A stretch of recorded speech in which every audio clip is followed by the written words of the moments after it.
Welcome to the Stories with Traction podcast. I'm your host, Matt Zaun. Thank you for joining us as we uncover how stories are one of the most important aspects of your business. We'll talk about struggles, victories, and how you can utilize strategic storytelling to inspire those around you to action. Enjoy this episode. I'm unbelievably excited for this upcoming episode. This is an episode that so many people have been asking for that I have been literally counting down the days for us to do this. And here's why. I've done numerous episodes about LinkedIn and what LinkedIn can do for you, whether you are a CEO of an organization of thousands of people, or whether you are a solopreneur, what LinkedIn can do for you and your organization. But one of the ones that I did recently was with Dan Mott. And this one in particular got a wave of questions where a lot of people were messaging me that the episode meant a lot to them and they learned a ton and asking for more.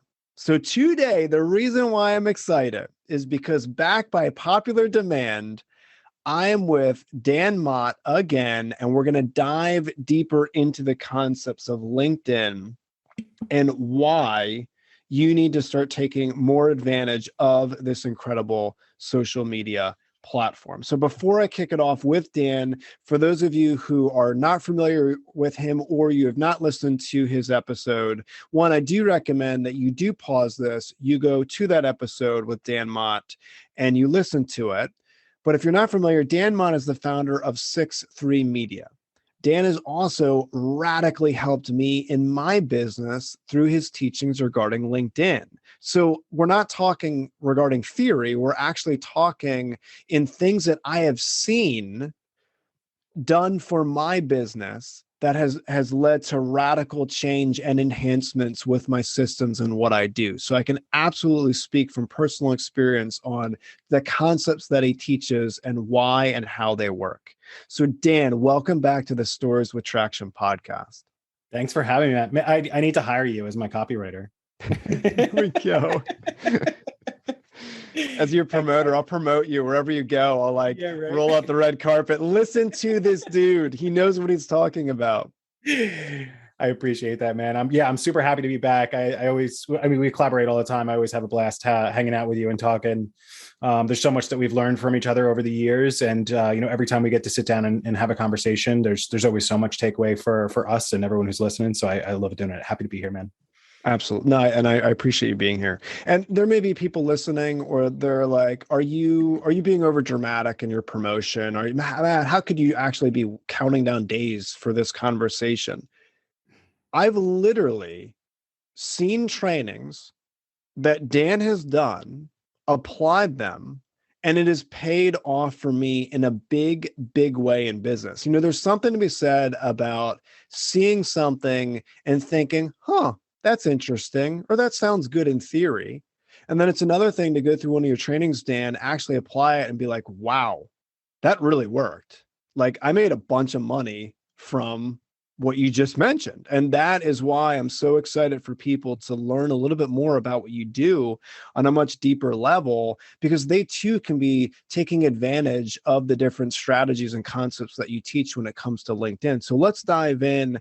And I really want to focus on the why in this episode. I really want to focus on why it's so important for individuals to be thinking more about LinkedIn, to be doing more about it because of what they will experience. So let's really focus on the why so people really understand the sense of urgency and importance. So if you were to say to someone that may still be viewing LinkedIn as a glorified resume, that they should really be spending their time, one of our most precious elements of our life is time, but they should be spending more time on LinkedIn. Why would that be the case? Why would anyone want to be doing anything else above and beyond what they're currently doing? We're all busy, Dan. Why should I be doing anything on LinkedIn? Yeah. So I should probably know these stats off the top of my head better, but I mean, you can quote the number of users that are on LinkedIn, the number of active users on LinkedIn, the number of people who are actually actively creating content on a regular, consistent basis on LinkedIn. But I mean, all that at the end of the day doesn't really matter to me. They're nice, pretty metrics.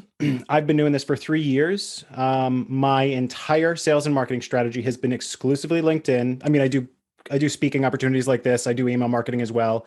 But literally, the top of my funnel, all of my nurturing, everything I do is around LinkedIn. And every single client that I've had, every employee that's worked for me, every strategic business relationship I have a second business, and my business partner and I met on LinkedIn. Literally every dollar that I've made, every relationship that I've made or sustained over the past 3 years has come from my activities on LinkedIn. Everything. I attribute my business literally is LinkedIn. I can attribute everything to it. So for people who are not willing to invest the time in it, um, I mean, that just means that there's more opportunity for me and the other people who are there. So it's definitely worth the investment. And it most certainly is, right? It is an investment. It is creating content. It is engaging. There's a lot of activity. There's a lot of things that you need to do to be able to maximize the time that you spend on LinkedIn to actually get tangible business results out of it. But if you are spending the time and if you have the right strategies to make sure that you're staying focused, because it is very easy to lose focus there, it can literally be your entire business, which is incredible to say. I appreciate you mentioned that. And so as I'm hearing you speak, saying that everything that you have got came on LinkedIn and all these different things, there's something that comes to my mind. I've shared this story before, and I also recognize to some people this may come across as offensive. So I always like to preface, if you're easily offended, you might want to skip this part. You might want to fast forward. It's just what I've seen and what I've witnessed. A few years ago, I was sitting around a table of other consultants, and for everyone that follows me, you know that my background's in the political arena. I was a political speechwriter for quite some time, and I learned a lot of strategies on how to connect and communicate and really inspire audiences through the political arena. I've taken that into the business world, teaching business leaders different political messaging strategies on how they can grow sales. But I'm sitting around this table a few years ago, and I'm the youngest one in the room, right? So I'm a millennial, and I'm around the table. There's all these different baby boomers around the table. And the question was, how can we build a following? And everyone was going around the table saying, I'm going to write a book. I'm going to write a book. I'm going to write a book. Everyone said, I'm going to write a book. And some of them were in the process of writing a book. So there's a few problems with this scenario. One, a book is the lowest rung on any profit ladder. You're going to put your heart and soul into writing a book. You're going to sell it for $12. You're going to get about $2 in profit. You have to be a New York Times bestseller to make any kind of money from the actual product of a book. Okay. And in my mind, I'm thinking, one, that's a terrible way to make money. And two, it just gave me a ton of anxiety. I got to go now and I got to rip my hair out trying to think about how to write a book. I don't have time to do that. So in my mind, I'm thinking, based on all these different things that you've said about LinkedIn, all these different things, I'm going to go put content on LinkedIn. So as these individuals are ripping their hair out, writing a book, I'm going to be posting on LinkedIn. And we're going to see who's able to achieve their objectives first. Within 2 years, I was able to build up such a following on LinkedIn that now my workshops, my coaching clients, all of the different things that carry my business model, I'm booked about 18 months out. 18 months out, I can't even take on any more speaking opportunities because I'm so booked out with doing stuff on LinkedIn. And a lot of people in the room, unfortunately, have had major struggles in business because, again, they were told, write a book, write a book, write a book. Because the old philosophy back in the day was write a book, you'll establish yourself as an expert, and then your audience will come. That's an old archaic way of marketing. Now you build an audience and then you drop product. You build an audience and then you're able to scale and sell. So it's a complete different way of thinking. So as I'm hearing you talking, I'm just thinking like the why is so big now that you don't need to be even viewed as an expert in an industry. Just go start putting content on LinkedIn, build the following, build those relationships. We had covered about the art of casual conversations in the last episode we did. Start doing that and people are going to start coming to you. So I want you to talk a little bit more about that because you've seen archaic marketing practices and sometimes downright dangerous marketing practices that just suck people's time. What are some things that you've seen out in the marketplace where you think to yourself, if they just freaking did something on LinkedIn, it would like 10x their time? Is there something that you can pinpoint, like writing a book and how much time something like that takes? Well, I think that's funny, right? Because I think that the whole, right, to your point, right, like people want to write a book to be known as an expert in their field, in their industry. And like you said, the amount of time that it takes to write a book, and then is it even going to be successful? Are you even going to be able to sell it? Are you going to find an editor who's going to take the project on? Right? There's a lot of things that happen in there, and it's literally like within a few short months of posting good content and being engaged on LinkedIn, you can do just that. And like you write one book, and then you're just selling more of it and more of it and more of it, right? You're kind of like stuck at that level. Whereas LinkedIn, you're constantly producing over and over and over again. You're able to just build on that momentum, which is really cool. And I'll say one last thing too: go start on LinkedIn, and then once you actually build that following, and say it takes you 2 years, 3 years, however long it takes, you can go into LinkedIn and download your archives.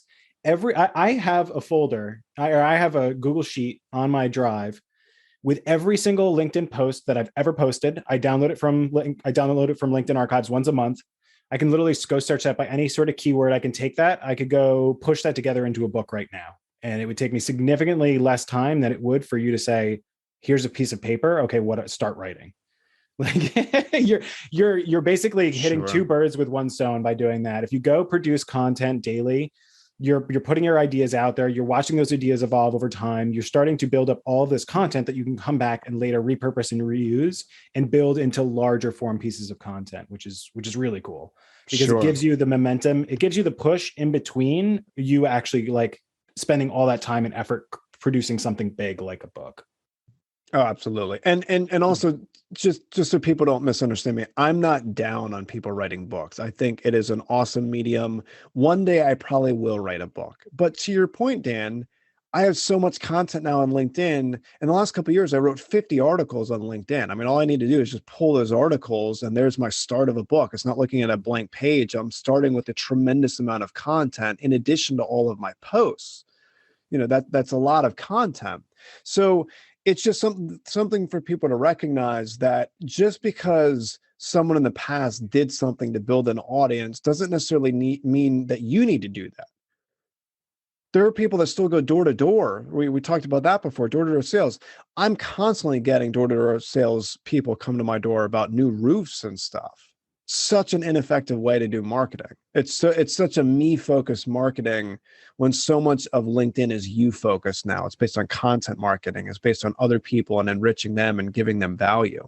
So back to your point about the why on restructuring content, you start posting stuff on LinkedIn, you're going to have so much that you can pull from to really separate yourself as an expert. You mentioned your downloads. Imagine all of the gold that you have in there to repurpose for different quotes, different picture posts, different articles that you can expand. All these different things are going to continue to add value to your network, which in turn are your future clients. So talk about that a little bit, because I think a lot of people listening to this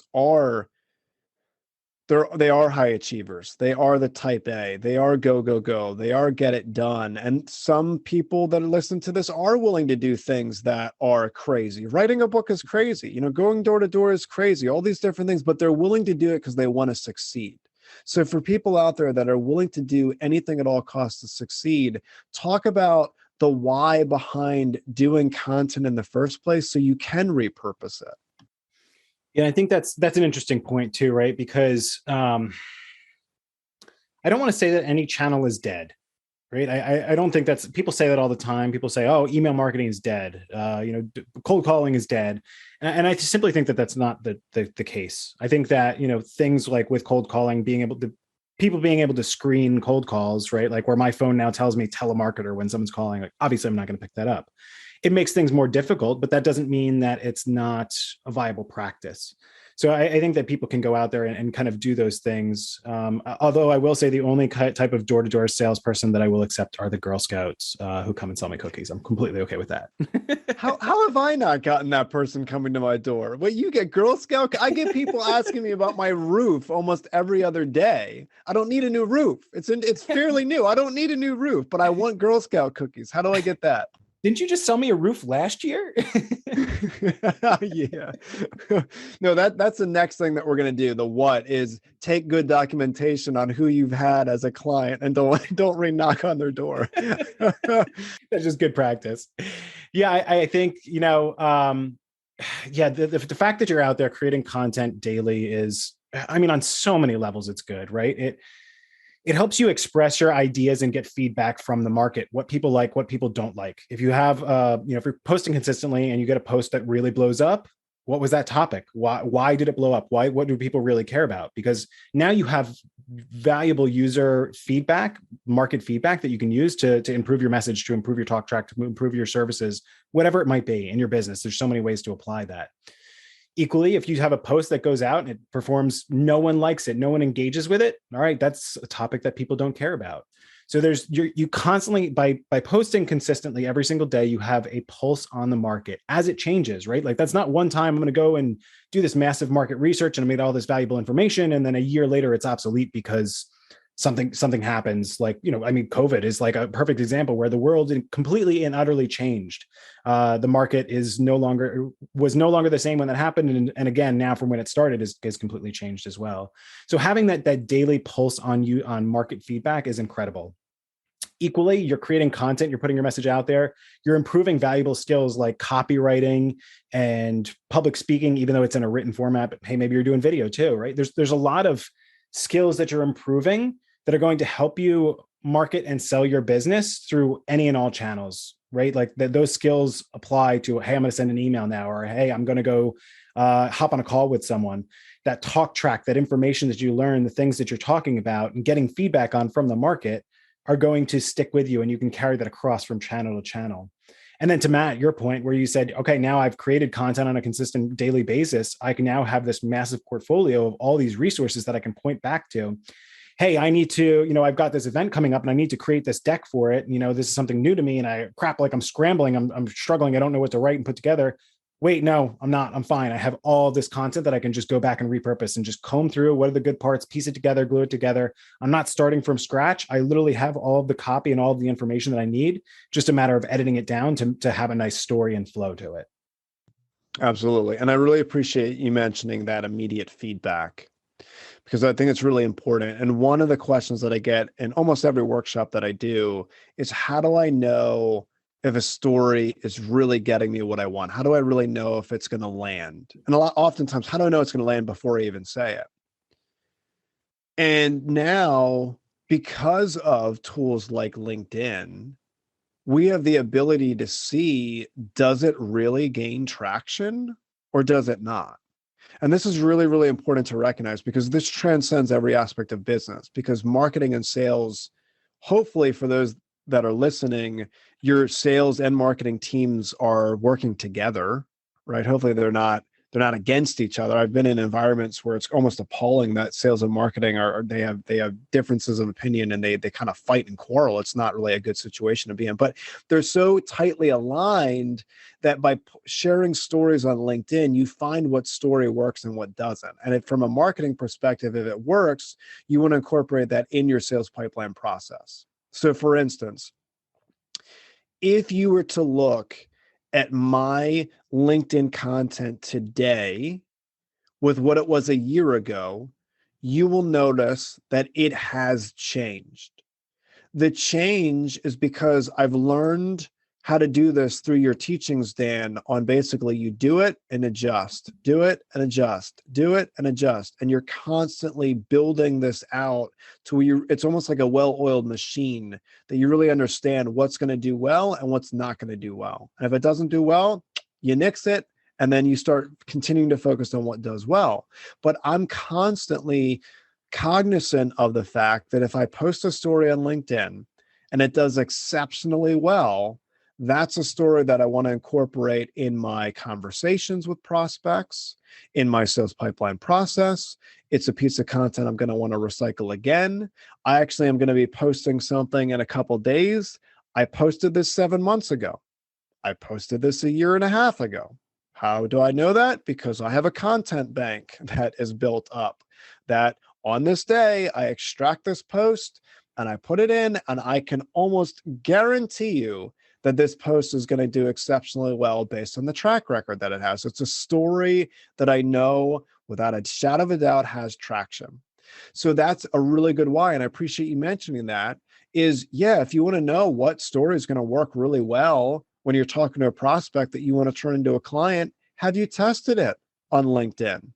And the beauty is if it falls flat, no one really saw it. That's the beauty, is if the story doesn't work, you're going to know that barely anyone saw it. Who cares? But if it does really well, you're going to want to really lean into that. I can't tell you how many times I've shared stories where I'm like, oh, there's a good story. I don't know how well it will do. And I'll just post it anyway. And I post it and it goes mini viral. And I'm like, wow, I never would have expected that story to do as well as it did. But it shared with me that I need to share that more.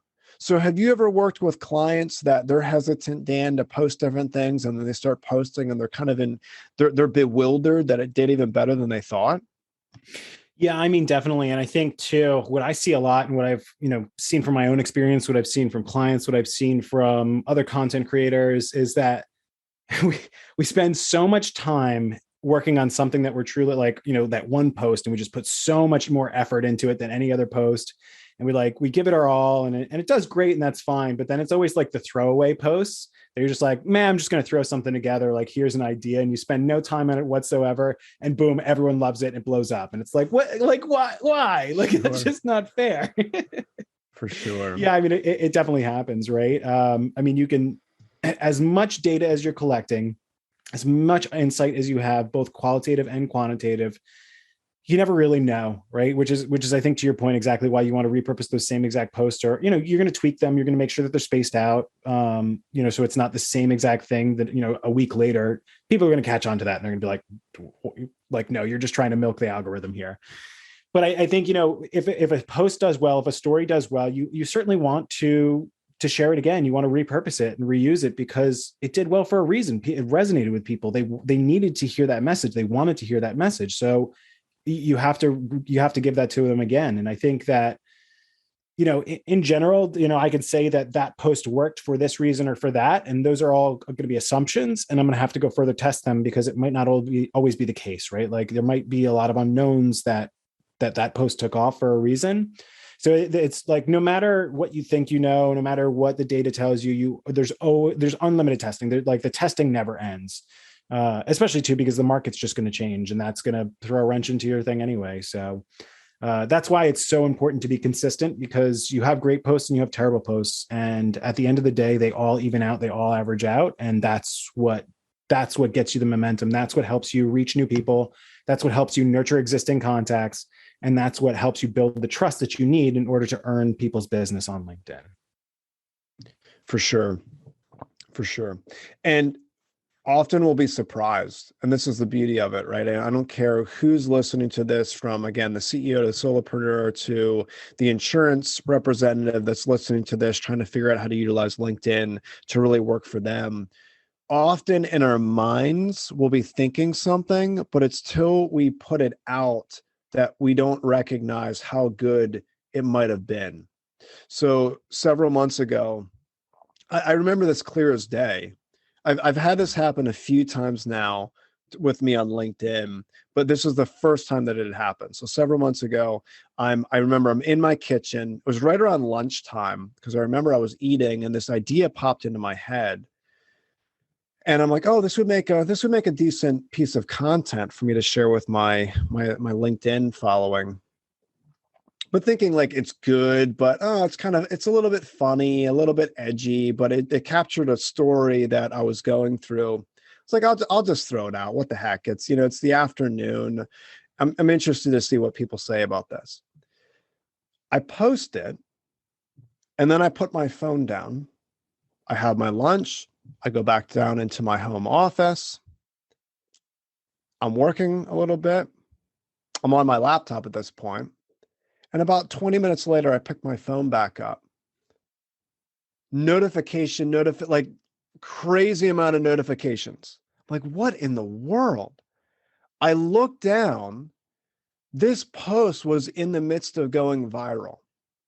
1 million people end up seeing this post. And I'm getting hundreds of messages, literally hundreds of messages. This is when you know that a post goes viral, like you can't stop it. I'm getting hundreds of messages on LinkedIn. I'm getting people texting me. I'm getting phone calls based on this little mini story that I threw out thinking I bet it would do okay. I didn't think it was going to go viral.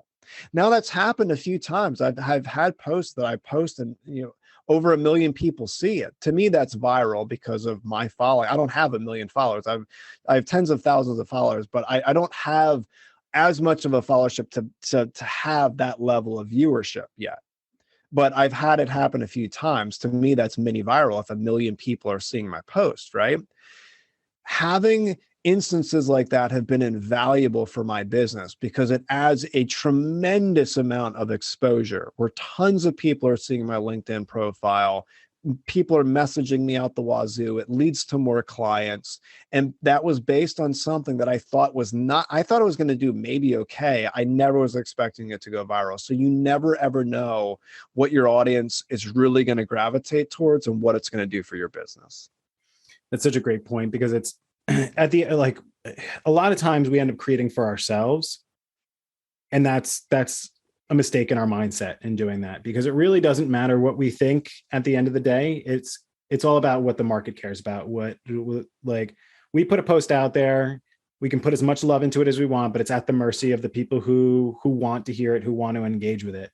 So that's why, again, it's so important to be consistent, because you just get that idea and, hey, I'm going to throw it out there and see what happens. And boom, all of a sudden now I've got, and what's great about posts like that too, is because a lot of posts that are just going to perform normally for you are going to get a little bit of reach outside of your network, but for the most part, they do a much better job of nurturing your existing contacts. You see the same people show up every day.